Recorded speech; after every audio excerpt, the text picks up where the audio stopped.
Hello students, how are you? कैसे हो सब? तो आज की हमारी वीडियो जो है फिजिक्स के क्लास 11 के बेस पर आधारित है और चैप्टर का नाम आप लोग जानते हैं, मैकेनिकल प्रॉपर्टीज ऑफ फ्लूइड्स। ठीक है, क्या है चैप्टर का नाम? Mechanical property of fluids. ठीक है, कल हम लोगों ने देखा था तरल के बारे में, ठोस द्रव गैस के बारे में, तो उसके बारे में हमने डिटेल्स देखा था। तो आज इसको हम डिटेल्स करते हैं। डिटेल्स माने देखा था और डिटेल्स उसका और हम करते हैं। ठीक है, तो कल हमने ये देखा था कि द्रव संतुलन में है ना, तो उसमें क्या कंडीशंस अप्लाई होगी। तो आज हम देखेंगे, क्या देखेंगे आज? क्या कर रहे हो आप इधर? और इधर पढ़ा रहा हूँ, आप लोग हल्ला कर रहे हो। बताओ कल क्या क्या देखे थे, बताइए क्या कहते थे संतुलन में द्रव? और कुछ डेफिनेशन देखे थे, किसका देखे थे? फ्लड प्रेशर का देखे थे, और किसका देखे? डायमेंशन फॉर्मूला सब देखे थे ना। तो आज हम देखेंगे वैसे ही कुछ परिभाषाएं। हल्ला नहीं करिए, ओके। कुछ परिभाषा देखेंगे, घनत्व। क्या देखेंगे? कुछ परिभाषाएं घनत्व। तो welcome to my YouTube channel. My name is Rajkumar Tiwari and you are watching my channel Raj coaching classes physics class 11 chapter name mechanical properties of fluid और टॉपिक का नेम है डेंसिटी। क्या नाम है टॉपिक का? डेंसिटी, घनत्व।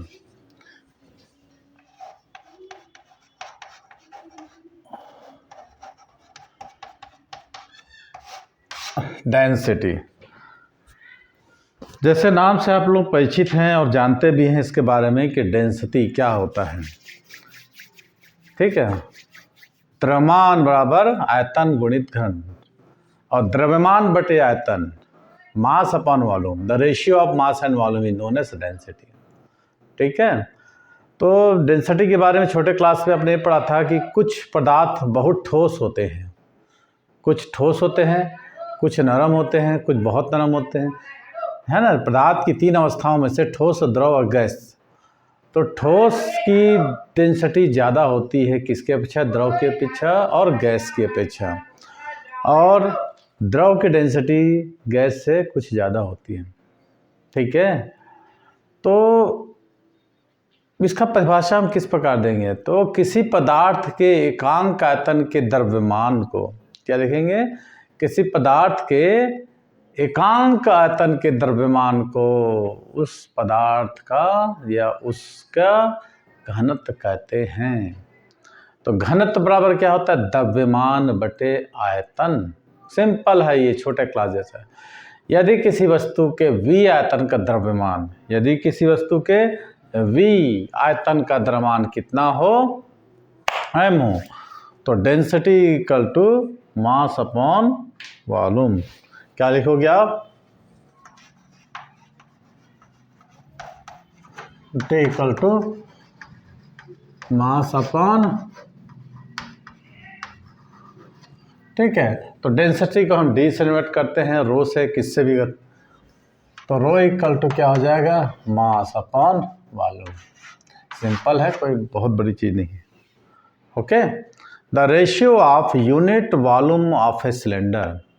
क्या लिखोगे? The ratio of unit volume of a cylinder is known as its density. तो density equal to mass upon volume. Its density, density equal to mass upon volume. It m be the mass and v, if m be the mass and v be the volume of a substance, then its density rho, where rho equal to density mass upon volume m upon। Clear हुआ? अब इसमें देखिए details पढ़ेंगे तो बहुत detail है, लेकिन आप लोग को लिखना ही है डेंसिटी क्या जाए, बस इतना ही लिखना है। तो अब और आगे देख सकते हैं कि density is a scalar quantity. घनत्व क्या है? अदिश राशि है। अदिश है ना, इसका कोई मीमा होता है लेकिन दिशा नहीं होती। अब मालूम है आपको, वी नो दैट, द्रव के बारे में हमने कल पढ़ा था और गैस के बारे में पढ़ा था। किट्टू देख गई, ए किट्टू देख गाया बट हमने क्या पढ़ा था? द्रव और गैस। द्रव क्या होते हैं? इनकम्प्रेसिबल गैसों, द्रवों को हम संपीड़ित नहीं कर सकते, लेकिन गैसों को संपीड़ित करके हम इच्छानुसार उसमें भर सकते हैं। अतः द्रव क्या होता है? असंपीड़न, लिक्विड और इनकम्प्रेसिबल। ठीक है, द्रव क्या होते हैं? असंपीड़ित होते हैं ना। क्या होते हैं? लिक्विड और इनकम्प्रेसिबल। अतः सभी द्रवों का, है ना, अतः सभी दाबों का घनत्व अचर बना रहता है। जितने भी दाब हम लगाएंगे तो घनत्व क्या होता है? कांस्टेंट रहता है, इक्वल रहता है। Therefore, their density remains constant. Therefore, their density remains constant at all pressure. सभी दाबों पर उसका मान नहीं बदलता। नहीं बदलने से इसको क्या बोल सकते हैं? कांस्टेंट रहता है, अचर रहता है। क्यों? क्योंकि द्रव असंपीड़ित होते हैं, इनको कंप्रेस नहीं करते, इनकम्प्रेसिबल होते हैं। ये क्लियर हुआ? Remains constant all pressure. इसके विपरीत, इसके अदरवाइज हमने गैसों का क्या देखा था कि गैस जो होते हैं संपीड़ित होते हैं, कंप्रेसिबल होते हैं। On the other hand gases are compressible. Gas को कंप्रेस कर सकते हैं ना, कंप्रेस्ड नेचुरल गैस सीएनजी और एलपीजी लिक्विड पेट्रोलियम गैस, ये गैसें हैं। तो गैसें संपीड़ित होते हैं, संपीड़ित होते हैं ना। और मैंने on the other hand gases are compressible. दाब में परिवर्तन के साथ उसका घनत्व भी बदल जाता है। क्या होगा? गैसों के दाब जहां बदला, ठीक है, दाब में परिवर्तन के साथ उनका घनत्व बदल जाता है। किसका? गैसों का। ठीक है। Density of gases very, VARY, very with change in pressure. The density of water, अच्छे डेंसिटी सबकी अलग अलग होती है तो उसको हम लिखा नहीं सकते हैं कॉम्पिटिटिव एग्जाम के लिए, ठीक है। तो पानी का घनत्व 4 डिग्री सेल्सियस पे क्या होता है? अधिकतम होता है। आप देखोगे ठंड के दिनों में क्या होता है? पूरी तालाब जम जाती है ऊपर परत, लेकिन मछलियां अंदर जीवित रहती हैं। इसको बोलते हैं पानी का विलक्षण प्रसार बोलते हैं ना। तो 4 डिग्री सेल्सियस पर जो पानी का घनत्व तो क्या होता है? मैक्सिमम रहता है। The density of water at 4 degree Celsius is maximum. ये कुछ चर्चा किया हमने डेंसिटी के बारे में। अब देखते हैं आपेक्षिक घनत्व या विशिष्ट गुरुत्व जिसको बोलते हैं रिलेटिव डेंसिटी। रिलेटिव डेंसिटी तो क्या है? रिलेटिव डेंसिटी, रिलेटिव डेंसिटी, अपेक्षित घनत्व, विशिष्ट घनत्व। ठीक है, विशिष्ट घनत्व या स्पेसिफिक ग्रेविटी भी बोलते हैं। ठीक है, आपेक्षिक घनत्व, रिलेटिव डेंसिटी, इसका डेफिनेशन क्या दोगे आप? किसी पदार्थ के घनत्व और 4 डिग्री सेल्सियस, मैंने बोला 4 डिग्री सेल्सियस पानी का घनत्व अधिक होता है, तो किसी पदार्थ का घनत्व और 4 डिग्री सेल्सियस पर जल के घनत्व के अनुपात हो। क्या लिखोगे? किसी पदार्थ का घनत्व और 4 डिग्री सेल्सियस पर जल के घनत्व के अनुपात को उस पदार्थ का अपेक्षित घनत्व कहते हैं। क्लियर हुआ? क्या लिखोगे? मान लो किसी कोई पदार्थ है, जैसे इसको मैंने ये किसी पदार्थ का घनत्व और पानी में इसको डुबा है और पानी के 4 डिग्री सेल्सियस पर जल का घनत्व के अनुपात को हम क्या बोलते हैं? आपेक्षिक घनत्व कहते हैं। ठीक है। The ratio of density of substance, क्या लिखोगे? The ratio of density of substance and density of water at 4 degree Celsius is known as relative density of that substance. Relative density of that. ठीक है। In terms of formula के पद सूत्र के रूप में हम क्या देंगे? रिलेटिव डेंसिटी ऑफ वाटर, क्या लिखोगे?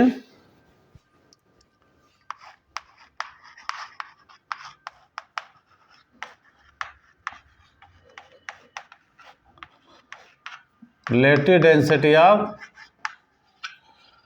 क्या लिखोगे? Relative density of what substance, sorry substance लिखना था मैंने,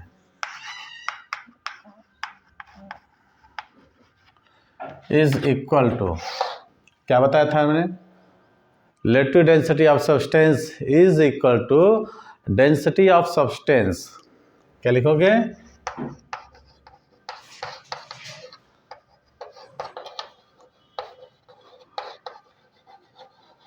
अपन कितना होगा density of water at 4 degree Celsius.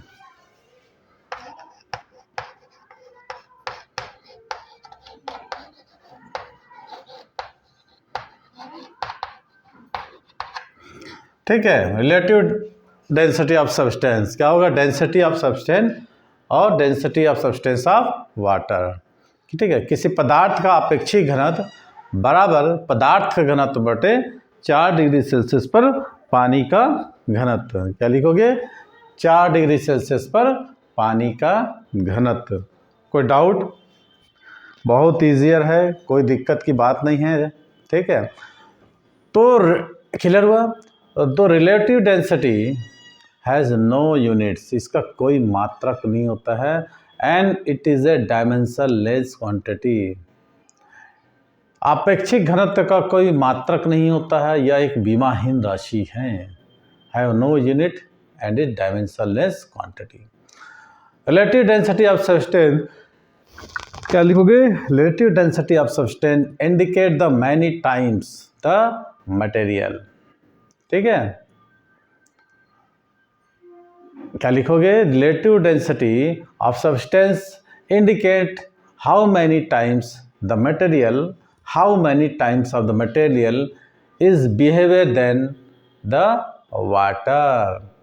माने किसी पदार्थ का घनत्व, किसी पदार्थ का अपेक्षिक घनत्व से हमको क्या मालूम चलता है। मान लो किसी इसका अपेक्षिक घनत्व मैंने निकाल दिया, तो इससे क्या पता चलेगा कि किसी पदार्थ का अपेक्षिक घनत्व से यह पता चलेगा कि कोई पदार्थ समान आयतन के जल से कितना गुना भारी है। समान आयतन के जल से कितना गुना भारी है। ठीक है, किसी पदार्थ के अपेक्षिक घनत्व से हमको यह पता चलता है कि कोई पदार्थ समान आयतन के जल से कितना गुना भारी है। रिलेटिव डेंसिटी ऑफ सब्सटेंस, ठीक, indicates how many times the material is heavier than the water, कितना गुना भारी है। क्लियर हुआ। अपेक्षिक घनत्व, अपेक्षिक घनत्व के बारे में हमने जाना। अब देखेंगे अपेक्षिक घनत्व के बारे में आप लोगों को क्लियर हुआ, कोई doubt? The density of water 4 degree Celsius maximum होता है ना, इसका वैल्यू कितनी होती है 1.00 इंटू 10⁻³ किलोमीटर पर। रिलेटिव डेंसिटी हो गया ना, क्लियर। अब दूसरा टॉपिक हम देखेंगे। अब देखिए इसका एग्जांपल क्या होगा, रिलेटिव डेंसिटी ऑफ मरकरी कितना है 13.6। It means the mercury is 30.6 time heavier than water, है ना। अब देखिए बहुत सारे एग्जांपल्स हैं, हमने जो कॉम्पिटिटिव एग्जाम्स के बारे में जब पढ़ाएंगे हम, जब इसके पीछे वीडियो बना देंगे तो उसको बताएंगे हम कि किसी पदार्थ का अपेक्षिक घनत्व कितना होता है।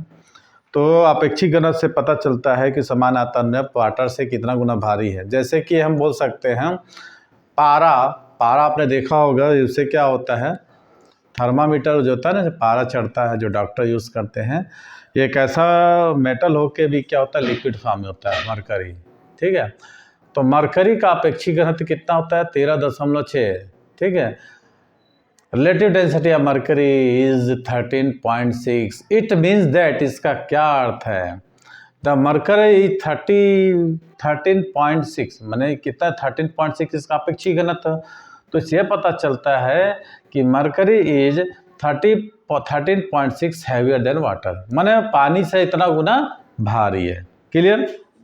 तो ये हुआ आप अपेक्षिक घनत्व। अब अगला टॉपिक हम हमारा देखेंगे pressure of liquid curtain height. यहाँ से यहाँ तक की हाइट कितनी है, HX सिलेंडर। डायग्राम बना लीजिए, हेडिंग डाल लीजिए, प्रेशर ऑफ लिक्विड। इसको मैंने पहले इसलिए बना दिया कि टाइम थोड़ी सी सेव हो हमारी, नहीं तो वीडियो को पॉज करके इसको बनाना पड़ता। Pressure of liquid at curtain height. माना कोई पात्र है, माना कोई पात्र है, इसमें कोई जल भरा हुआ है जिसका घनत्व कितना है D। कितना घनत्व D। माना किसी पात्र में D घनत्व वाला एक द्रव भरा हुआ है, एक कंटेनर है। Let take liquid let a liquid of density D, liquid density D filled in a container up to height h, है ना, h ऊंचाई तक कोई जल भरा हुआ है। दिख रहे हैं ना आप? Let a liquid of density D filled in a container up to height h। Clear? अब the free surface of area, free surface of liquid, द्रव के स्वतंत्र पृष्ठ h गहराई पर एक बिंदु O है। द्रव के स्वतंत्र पृष्ठ से h गहराई पर एक बिंदु हमने क्या लिया है? O लिया है। ठीक है, क्या लिया है? द्रव के स्वतंत्र पृष्ठ से, माने जो स्वतंत्र पृष्ठ है ना, ये यहाँ से स्वतंत्र, यहाँ पर तो दाब होगा, ये स्वतंत्र पृष्ठ बोलते हैं। द्रव के स्वतंत्र पृष्ठ से h गहराई पर एक हमने क्या लिया है? पॉइंट लिया है O। ठीक है, जिस पर हमको दाब की गणना करनी है। माना O के चारों ओर एक क्षेत्रफल A है। ठीक है, एक एरिया हमने कितना लिया है? A लिया है ना। O के चारों ओर एक एरिया हमने ले लिया है A, कैपिटल A। ठीक है, द्रव के अंदर A अनुपस्थ परिच्छेद एवं h लंबाई वाले बेलन की कल्पना करते हैं। ठीक है, एक देखिए इमेजिनरी सिलेंडर है जिसका क्रॉस सेक्शन एरिया A है। ठीक है, और हाइट कितनी है? h है। क्लियर? हम क्या करते हैं, इस द्रव के अंदर एक अनुप्रस्थ परिच्छेद क्षेत्रफल A और इसकी हाइट कितनी h वाले एक बेलन की रचना करते हैं। तो द्रव के स्वतंत्र पृष्ठ से h गहराई पर एक बिंदु है जिस पर हमको दाब की गणना करनी है। बिंदु O के चारों ओर एक क्षेत्रफल A है। तो द्रव के अंदर A अनुप्रस्थ h गहराई वाले बेलन की रचना करते हैं। Therefore, the total force acting on area A in the cylinder container bottom में will be same as the weight of the liquid column of height h। Clear? क्या लिखोगे? The total force acting on area A, है ना, जो A area है इस पर लगने वाला कुल बल is the container will be same as the weight of liquid, है ना। इस पर जो बल लग रहा है वो उसके जो कंटेनर, जिसको हम इमेजिनरी सिलेंडर माने, उसके भार के बराबर होगा। क्लियर? अब हम निकाल लेते हैं क्या? Force on area A. इसको बिठा दे।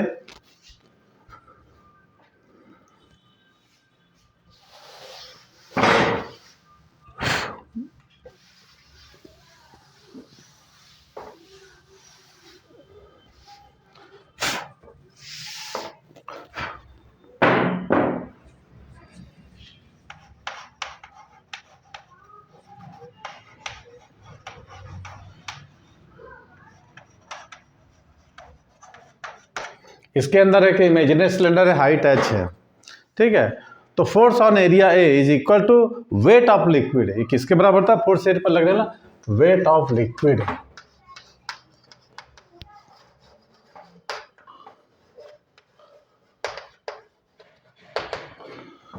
ये कितने होगा? Wait of liquid into weight of liquid. मैं कैसे बताया था, जिस पर जो फोर्स लग रहा है एरिया ए पर, वो weight of liquid column of height h।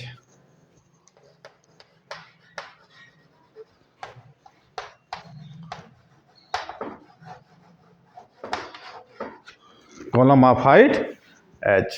Clear? Therefore force on area A is equal to weight of liquid column of height h। Clear? तो F इक्वल टू कितना हो जाएगा? mg, F equal to weight कितना? F equal to mass into height, mass of height. ठीक है, mass कितना हो जाएगा? Mass equal to volume into density. Mass equal to क्या होता है? वॉल्यूम इंटू और डेंसिटी इंटू हाइट। तो वॉल्यूम हमने कितना लिया था? v, है ना, वॉल्यूम को v और डेंसिटी को h। तो वॉल्यूम इक्वल टू क्या होता है? Length into breadth into height into density कितना लिए थे डी एच, और लेंथ और ब्रेथ क्या होता है इसका cross section area A H D G. ये क्या लिखा force on area A. Clear, ये हो गया। क्लियर हुआ। अब हमने कल प्रणोद देखा था। प्रणोद क्या देखा था, प्रणोद को याद आ रहा है। तब बेलन के आधार पर प्रणोद, बेलन का जो आधार है नीचे बेस उस पर प्रणोद बराबर क्या होगा बेलन में भरे द्रव का भार। ठीक है, क्या होगा बेलन के आधार पर प्रणोद बराबर बेलन में भरे द्रव का भार। तो द्रव का द्रव्यमान गुरुत्वीय त्वरण अभी में निकाल लिया है ना, सॉरी ये जी हो गया। ठीक है, if acceleration due to gravity is constant, द्रव का भाग यदि क्या होगा, क्लियर हो यहां तक।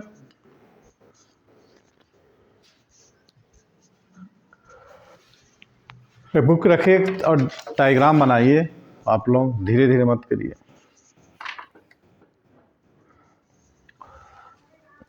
ठीक है, क्या की बताओ। ओ के चारों एक क्षेत्रफल कितना लिए हम ए लिए हैं। द्रव के अंदर ए अनुप्रस्थ खंड एच लंबाई बेलन की रचना कर दिए हैं। बेलन के आधार पर प्रणोद बराबर बेलन भरे द्रव का भार निकाले हैं।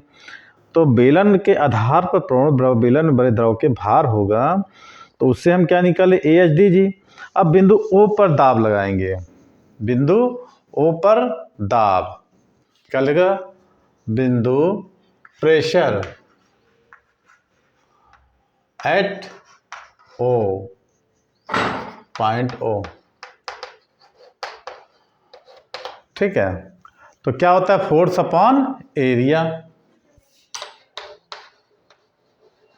कौन एरिया। तो फोर्स हमने कितना निकाला ए एच डी जी है ना, अपॉन एरिया ए कट जाएगा। तो कितना निकाला प्रेशर एट पॉइंट ओ, कितना निकाला एच डी जी। ए कैंसिल हो गया। क्लियर, जब ए कैंसिल हो गया तो हमको क्या निकला P equal to H D G. तो द्रव के किसी बिंदु पर दाब किस पर डिपेंड करता है, गहराई, द्रव के घनत्व स्थान पर गुरुत्वीय त्वरण पर निर्भर करता है। ठीक है, तो ये द्रव के अंदर किसी भी बिंदु पर, द्रव के अंदर किसी भी बिंदु तो दाब होगा किस पर डिपेंड करता है, उसकी गहराई, घनत्व और गुरुत्वीय त्वरण पर। ठीक है, if acceleration due to gravity, अभी यदि हम गुरुत्वीय त्वरण जी को क्या कहते हैं कांस्टेंट लेते हैं, समान लेते हैं at the given place, then pressure of liquid is directly proportion to height of the liquid column and density of the liquid column. यदि हम क्या करते हैं गुरुत्वीय त्वरण को समान लेते हैं तो प्रेशर, हाइट और डेंसिटी पर निर्भर करता है। अब ये इक्वेशन निकाला है हमने P equal to H rho G, P equal to क्या निकाला A H, P equal to A H D G. ये इस इक्वेशन को जो हमने निकाला है, सॉरी ए कट गया तो एच डी जी जो निकाला है, इससे क्या क्लियर होता है, from above equation it is clear that the pressure at point inside the liquid, pressure at point inside the liquid does not depend on the mass of liquid. ये जो द्रव का द्रव्यमान है उस पर निर्भर नहीं करता, does not depend on the mass of liquid, और एरिया ऑफ द बेस, और एरिया पर भी नहीं डिपेंड करता है इसके लिक्विड के द्रव्यमान, और ये एरिया बेस पर निर्भर नहीं करता है। कौन, प्रेशर इनसाइड द लिक्विड। तो द्रव के अंदर किसी बिंदु पर दाब द्रव के द्रव्यमान और आधार के क्षेत्र पर निर्भर नहीं करता है। क्लियर हुआ।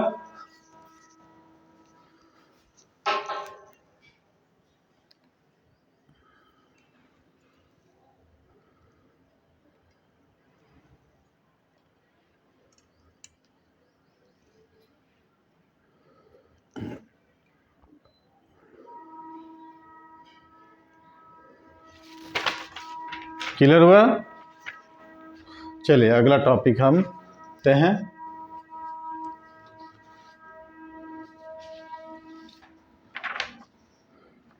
है ना, किस पर डिपेंड नहीं करता, किस पर डिपेंड नहीं करता है, मास और एरिया पर। क्लियर। अब जबकि द्रव जो है क्या है, अब हम पास्कल का नियम लिखते हैं, छोड़िए पास्कल का नियम। ठीक है, तो पास्कल का नियम जो समझने के पहले हमको डायग्राम बनाना पड़ेगा। तो डायग्राम आपके बोर्ड पर लगा हुआ है, तो उसको आप जल्दी से बना लीजिए और लिखिए पास्कल का नियम। क्या लिखेंगे? पास्कल का नियम। फ्रांसिस क्विंटानी, जिसका नाम था ब्लेजी पास्कल। कल हम लोगों ने इसके बारे में डिटेल्स पढ़ा था कि फ्रांसीसी वैज्ञानिक जो ब्लेजी पास्कल था, इन्हें इसके सिद्धांत को दिया था, इसलिए उसी के नाम पर जो है, उसी के नाम पर हम क्या रखे थे? दाब का यूनिट रखे थे। दाब का यूनिट क्या होता है? पास्कल होता है ना। तो ब्लेजी पास्कल जो फ्रांसीसी साइंटिस्ट था, उन्होंने जो है नियम दिया था, पास्कल का नियम। इम्पोर्टेंट है, याद रखिएगा।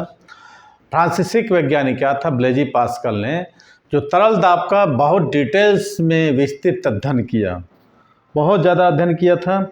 और उसके बाद सन 1623 में, कौन से सन में? 1623 में एक तरल दाब से संबंधित एक नियम को एक्सप्लेन कर डाला।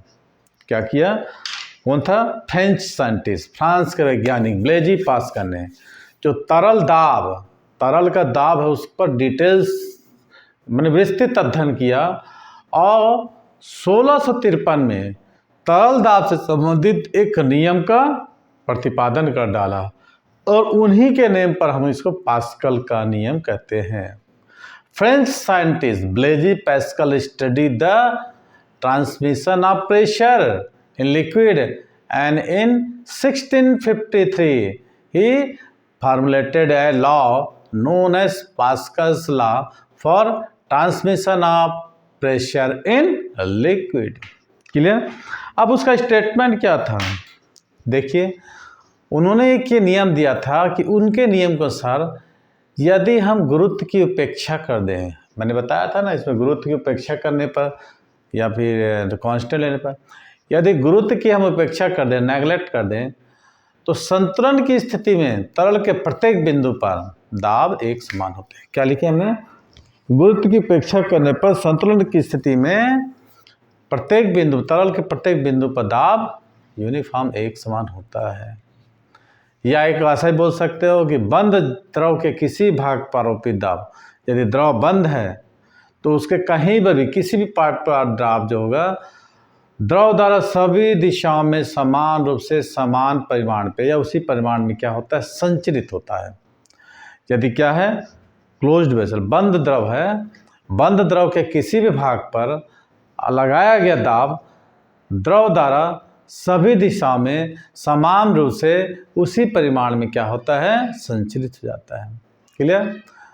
तो according to this law in equilibrium the pressure, according to this law in equilibrium the pressure inside a liquid at every point remains the same provided the effect of gravity is neglected। provided the effect of gravity is neglected, यदि हम गुरुत्व की उपेक्षा कर दें तो द्रव का सबिंदु में लगाया गया दाब समान होता है। पास्कल्स लॉ में also be stated, एक और स्टेटस मैंने उसी फॉर्म में दिया, पास्कल्स लॉ में also be status in a closed liquid, बंद द्रव, closed liquid, the pressure occupies या pressure applied at every part या at any part is equally transmitted in all direction। ठीक है, equally transmitted in all direction and in the same amount। ठीक है, तो बंद द्रव के किसी भी भाग पर आरोपित दाब द्रव द्वारा सभी दिशा में समान रूप से समान परिमाण में संचित होता है ना। क्या? In a closed liquid the pressure applied at any point is equally transmitted in all direction and in the same amount. ठीक है, तो अब डिटेक्शन देखते हैं पास्कल्स लॉ। पास्कल्स लॉ का हम डिटेक्शन देखेंगे। हेडिंग डाल दीजिए, डिटेक्शंस ऑफ पास्कल लॉ। ठीक है, 29 मिनट्स की अभी वीडियो हुई है, ये मान लीजिए कि 30 मिनट्स है ना, 30 मिनट की वीडियो है हमारी।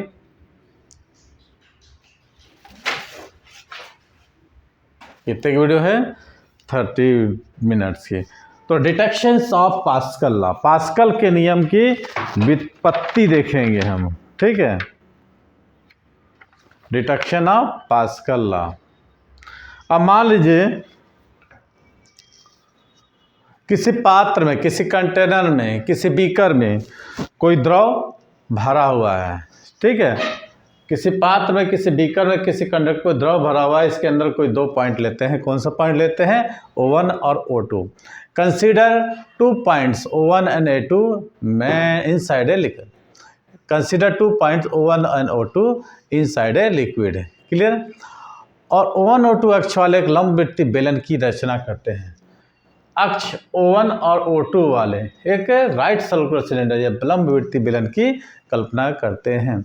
Now imagine A right cylinder with O1 A2 S its axis. तो दो बिंदु O1 O2 लिए, तो O1 और O2 अक्ष वाले एक लंबवृत्तीय बेलन की क्या करते हैं? कल्पना करते हैं। क्लियर? क्या लिखे? किसी पात्र में कोई दो द्रव भरा हुआ है, इसके अंदर दो बिंदु लेते हैं और O1 और O2 को अक्ष मान लेते हैं। अक्ष मानते लंबवृत्तीय बेलन की रचना करते हैं। इस बेलन के दोनों फलक वृत्तीय होंगे। तो दो सर्कुलर प्लेन सरफेस होते हैं ना, दोनों फलक वृत्तीय होंगे। हम जानते हैं राइट सर्कुलर सिलेंडर होता है, उसके दो फलक होते हैं, दोनों क्या होते हैं? सर्कुलर होते हैं, सर्कुलर प्लेन सरफेस होते हैं, ठीक है। जिनका फलक वृत्तीय होंगे उसका सेंटर कितना होगा? O1 and O2। It's end faces will be circular with centre at O1 and O2। अब ये जो इमेजिनरी सिलेंडर लिए हैं, काल्पनिक बेलन के अंदर द्रव किस स्थिति में होगा? बताइए। द्रव विराम में होगा कि नहीं होगा? गुड, विराम में। इस काल्पनिक जो सिलेंडर लिए हैं, बेलन लिए हैं, इसके अंदर का द्रव रेस्ट फॉर्म में होगा, विश्राम अवस्था में होगा। काल्पनिक बेलन के अंदर द्रव विराम की स्थिति में है। The liquid inside the cylinder is in equilibrium due to the force exerted by the liquid, ठीक है, आउटसाइड द सिलेंडर, ठीक है। तो बेलन के बाहर के द्रव द्वारा बेलन पर अंदर लगने वाला बल इसके पृष्ठ के लंबवत होंगे। क्या बोले मैं? बेलन के बाहर लगने वाला बल, ये देखो बाहर जो लेना बेलन के, तो बेलन के बाहर लगने वाला बल, बेलन के बाहर के द्रव द्वारा बेलन पर लगने वाला बल इसके पृष्ठ के लंबवत होंगे। ये जो सिलेंडर है ना, ये बेलन के बाहर जो ये बल लग रहे हैं, ये दोनों इसके पृष्ठ पर, वक्र पृष्ठ पर क्या होंगे? लंबवत होंगे। तो जलमवृत्तीय बेलन की रचना किए हैं, जिसका अक्ष कितना है? O1 A2 है। तो इसके जो बेलन के बाहर जो द्रव है, इस द्रव द्वारा बेलन पर लगने वाला जो बल होगा एक दूसरे के क्या होंगे? लंबवत होंगे। अर्थात हम यह कर सकते हैं कि इस लंबवृत्तीय बेलन के क्या होंगे? परपेंडिकुलर होंगे। अब एक चीज़ हम जानते हैं, बार बार हम करते हैं कि द्रव संतुलन में है ना। ये तो रियल कंडीशन है कि द्रव हमेशा संतुलन की स्थिति में ही होगा। Clear that? द्रव जो है क्या है? रेस्ट फॉर्म में है, संतुलन की अवस्था में है ना। We know that. बेलन संतुलन में है, सॉरी द्रव संतुलन में है। तो काल्पनिक बेलन के वक्र पृष्ठ पर लगने वाले समस्त बलों का योगफल 0 होगा। कल ही हमने इस चीज़ को देखा था। क्लियर? आप लोग उसको ध्यान रखना है कि दो कंपोनेंट लिए थे। एक कंपोनेंट क्या था? एफ कॉस थीटा, एक एफ साइन थीटा था। तो एफ कॉस थीटा क्या है? सरफेस के लंबवत है, तो थीटा इक्वल टू 90 डिग्री 0 होगा, तो इस पर लंबवत बल लगेगा, ठीक है। द्रव संतुलन है बेलन के, काल्पनिक बेलन जो है इसके वक्र पृष्ठ पर लगने वाले समस्त बलों का योगफल 0 हो जाएगा। Clear? This force acting perpendicular at every point on the surface of cylinder, thus the force acting on cylinder है ना। क्लियर? लिख ली, जल्दी लिख ली।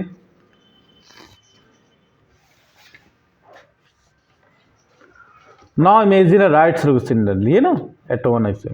डिटेक्शंस कर रहे थे हम, detection.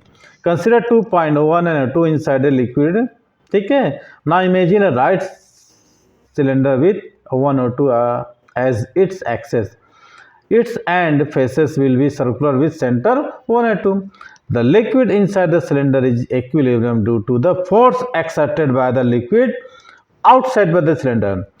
These forces are acting perpendicular at any point. This force acting perpendicular to any point. ठीक. This force acting perpendicular at any point on the surface of cylinder. Thus, the force acting on cylinder, forces of cylinder O1 and O2 will be perpendicular due to the forces on the curved surface of the cylinder. अब यदि हम दो केंद्र लिए हैं ना, एक केंद्र O1 लिए हैं और एक केंद्र O2 लिए हैं, है ना, केंद्र O2. अब O1 और O2 केंद्र पर हम बल और कितना होगा, F1 होगा, O2 पर कितना होगा, बल F2 होगा. केंद्र O1 पर है ना प्रेशर कितना होगा, P1 और O2 पर प्रेशर P2 होगा. अब यदि केंद्र O1 वाले वृत्तीय फलक पर कार्य करने वाला बल कितना हो जाएगा, F1 होगा. मैंने बताया था इस पर बल कार्य करता है. ये जो वृत्तीय फलक O1 पर कार्य करने वाला बल कितना होगा, F1.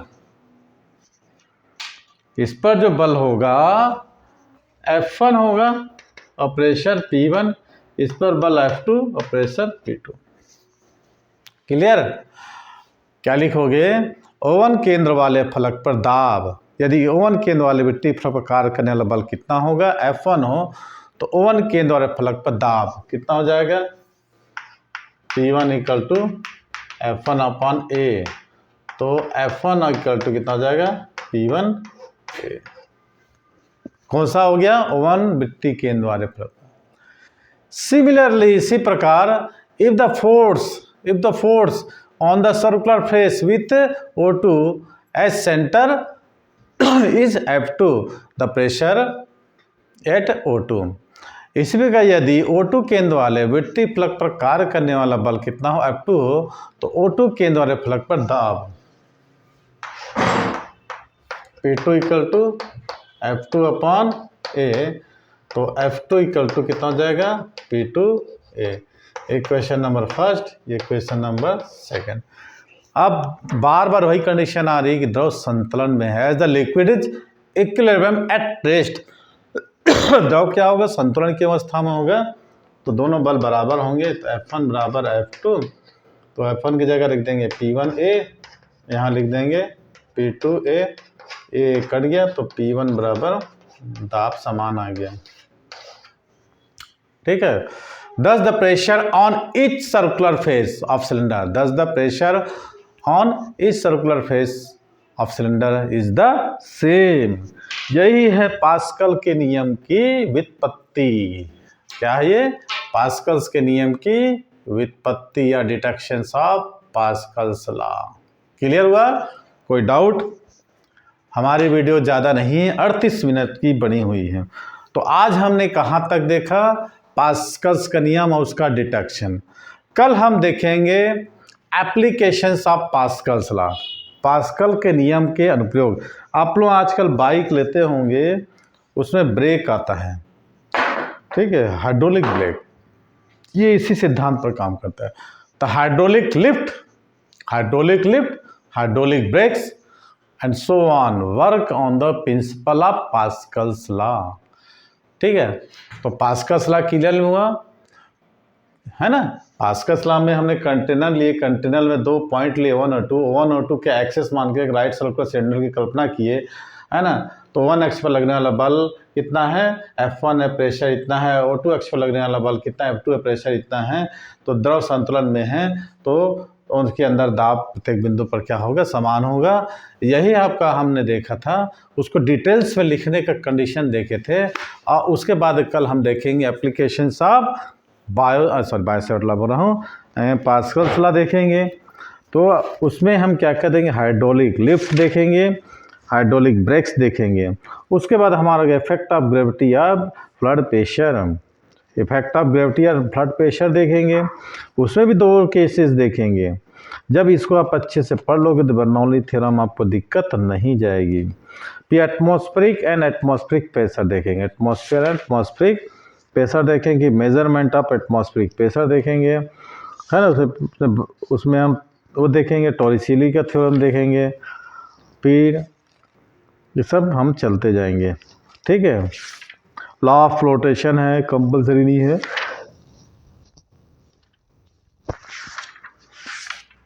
क्लियर? तो आज की वीडियो को हम यहीं पर विराम देते हुए, क्लियर, आज की वीडियो को हम यहीं पर विराम करते हुए आप लोगों से आशा करते हैं कि हमारी ये छोटी सी वीडियो, ज़्यादा हमने इस पर उलटफेर नहीं किया, ज़्यादा डिटेल नहीं दिया, जितना आपको टॉपिक दिया एग्ज़ाम में लिखना है उतना ही बताए हैं। ठीक है, अगर समझ में ना आए तो हमको फ़ोन कर सकते हैं, कांटेक्ट कर सकते हैं, आपकी प्रत्येक प्रॉब्लम्स का सॉल्यूशंस हम करेंगे। मैसेज करिए जो भी समझ में नहीं आता। और सबसे पहले चीज़, यदि कोई आप किसी को मैसेज कर वीडियो शेयर कर रहे हैं, अगर वो शेयर कर से वीडियो मिल रहा है तो आप सबसे पहले सब्सक्राइब करके नोटिफिकेशन में बेल आइटन को दबा दीजिए, ताकि नोटिफिकेशन जरिए आपको भी ये वीडियो मिल सके और इस वीडियो को आप ज़्यादा से ज़्यादा फ़ायदा उठा सकें। ठीक है, शेयर कीजिए, कमेंट कीजिए और लाइक तो करना ही बोलूँगा। तो ठीक है, मिलते हैं अगली वीडियो में एप्लीकेशंस ऑफ पास्कल्स लॉ और उसके सिद्धांत। Okay, thanks for watching my video. बने रहिए हमारे साथ अगले वीडियो में।